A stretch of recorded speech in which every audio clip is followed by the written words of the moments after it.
Meu nome é Ercílio de Oliveira, eu sou médico psiquiatra. Eu realizo a coordenação da área de saúde mental e psiquiatria do Grupo Notre Dame Intermédica e coordeno também o Centro Clínico Pompeia, que é a nossa referência em saúde mental e psiquiatria.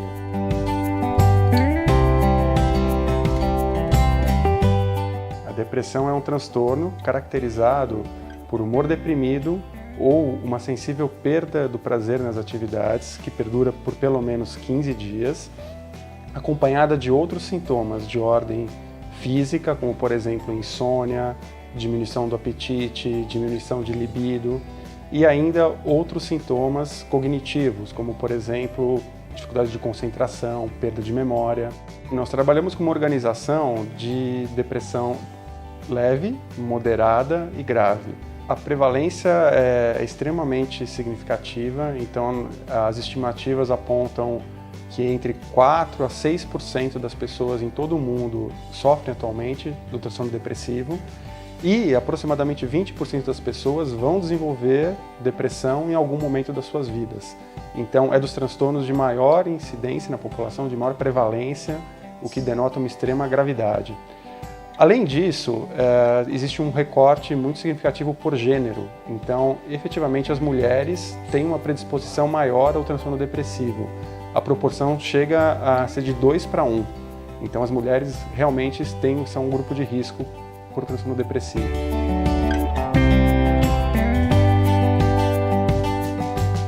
Para a depressão leve, muitas vezes nós encontramos alterações menores de humor, com uma leve sensação de tristeza, de falta de perspectiva, mas também muitas vezes já essa percepção de perda de prazer nas coisas, de perda de satisfação nas coisas que essa pessoa geralmente fazia, juntamente com, por exemplo, alguma alteração de peso, dificuldades de dormir, não é? Então insônia.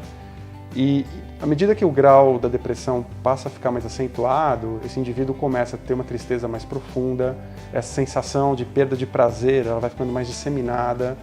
Essa pessoa começa a vivenciar essa angústia de uma maneira muito difícil, muito pesada, passa a ter dificuldades para as atividades de rotina, para o trabalho, para o estudo, porque também já não consegue se concentrar melhor, e até depressões graves, nas quais o indivíduo tem aí uma tristeza profunda, uma sensação de ausência completa de energia, ideias de que nada mais faz sentido, de que só o suicídio, né, é a única alternativa.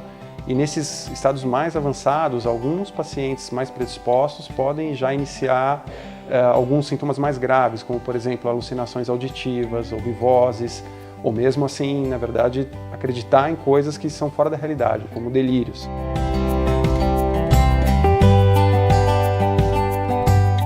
É muito importante essa diferenciação entre o transtorno depressivo e a tristeza, porque a todo momento nós passamos por dificuldades ou situações de vida, a perda de um emprego, o término de um relacionamento, alguma decepção, que nos levam a sentir tristeza. Mas quando essa tristeza permanece por um tempo maior e o indivíduo começa a perceber que, apesar de lançar mão de todos os seus mecanismos de compensação, ele não dá conta de sair, né, daquele estado, isso significa que, além da tristeza, ele pode ter desenvolvido um quadro depressivo. A principal diferença, eu acredito, é que na tristeza o indivíduo ainda consegue mobilizar recursos de reação internamente e consegue superar esse estado. Na depressão, não. Ele não consegue superar e, por mais que ele tente, ele percebe que vai ficando cada vez pior.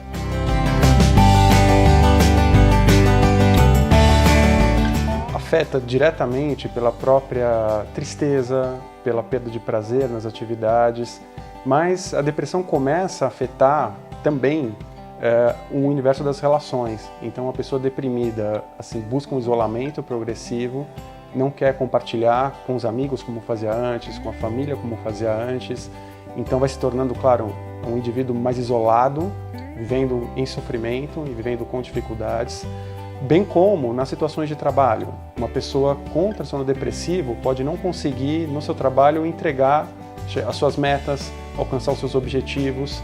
Logo, ela vai sendo mal avaliada, ela vai sendo mais cobrada e, consequentemente, isso vai aprofundando a sensação que ela tem de incapacidade, de sofrimento. Então, é uma perda progressiva, uma deterioração tanto de como essa pessoa se sente pelo próprio sintoma do quadro depressivo, quanto por essas repercussões que vão sendo desencadeadas nesse universo de relações desses indivíduos.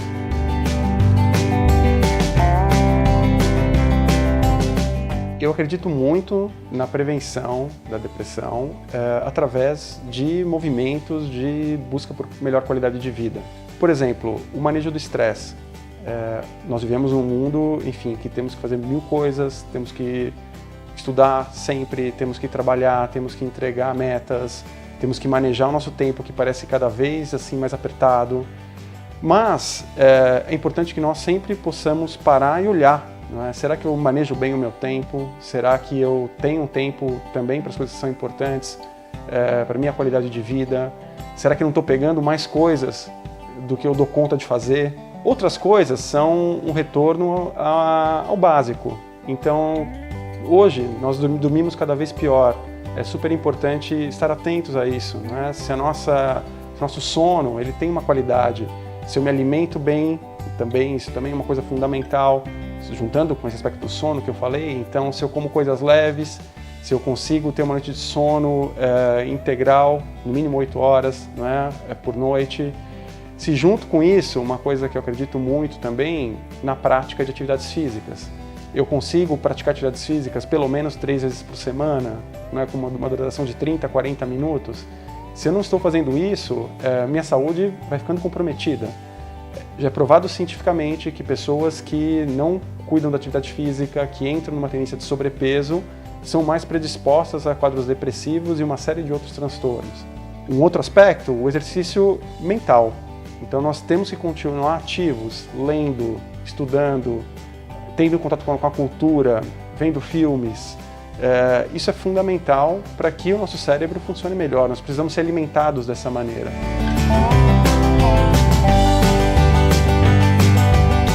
Quando eu penso e oriento meus pacientes sobre tratamento, uma coisa fundamental é revisitar todos esses aspectos, como é que essa pessoa lida com todos esses componentes de prevenção que eu citei, antes mesmo da gente entrar em possíveis medicações ou em possíveis terapias. Será que essa pessoa maneja a vida dela de um modo que ela se proporcione um espaço para viver bem? Então, todas essas perguntas eu faço. Você consegue manejar o teu tempo e o teu estresse? Você dorme bem, você se alimenta bem, você pratica atividades físicas regularmente, você tem alguma atividade de estudo, de lazer. Todas essas coisas são componentes fundamentais. Outra coisa, eu acredito que a partir disso, desse primeiro diagnóstico do contexto de vida do indivíduo, então vem os tratamentos como eles são assim prescritos ou como eles são recomendados. Então nós temos 2 grandes pilares de tratamento e os 2 têm eficácia científica comprovada. O primeiro pilar é caracterizado pelas medicações e é super importante dizer que, na verdade, o tratamento ele é seguro, o tratamento medicamentoso. Nós temos pelo menos de 30 a 40 anos de histórico de uso de antidepressivos e eles foram melhorados assim, ao longo dos últimos anos de uma maneira muito significativa. Geralmente o remédio antidepressivo ele não causa dependência, então eles são seguros nesse aspecto, eles podem ser utilizados e eles devem ser utilizados diariamente, essa é a nossa recomendação, por um período de 6 a 9 meses, em uma recomendação inicial. Muitas vezes isso tem que ser revisto com o andamento do tratamento, mas essa, em linhas gerais, é a organização da medicação. Se o seu médico indicar um tratamento medicamentoso, com uma medicação antidepressiva porque ele fez um diagnóstico de depressão, siga o tratamento medicamentoso porque nós temos evidências muito robustas que esse tratamento sim funciona. A outra abordagem, o outro pilar é a da psicoterapia. Então nós acreditamos que além do componente bioquímico da depressão, que já é identificado principalmente através de alterações de alguns neurotransmissores cerebrais, essencialmente um neurotransmissor chamado serotonina. Então, além do aspecto farmacológico, então, que é solucionado pelas medicações, nós temos todo um remodelamento do modo que a pessoa, enfim, se vê e que ela entende o mundo à sua volta. Essa é a psicoterapia. Esse paciente ele vai conseguir rever modos e padrões disfuncionais de como ele se via, de como ele via o mundo à sua volta, para começar a colocar em prática outros padrões, tanto cognitivos, como por exemplo, como ele vê o mundo, que ele pensa sobre si mesmo, quanto comportamentais, como que ele organiza a sua rotina, como que ele consegue modificar a estrutura de vida para passar a viver com mais qualidade e conseguir assim superar os sintomas. Então, as medicações funcionam e a terapia funciona. Quando os dois componentes são colocados de maneira conjunta, funcionam ainda melhor.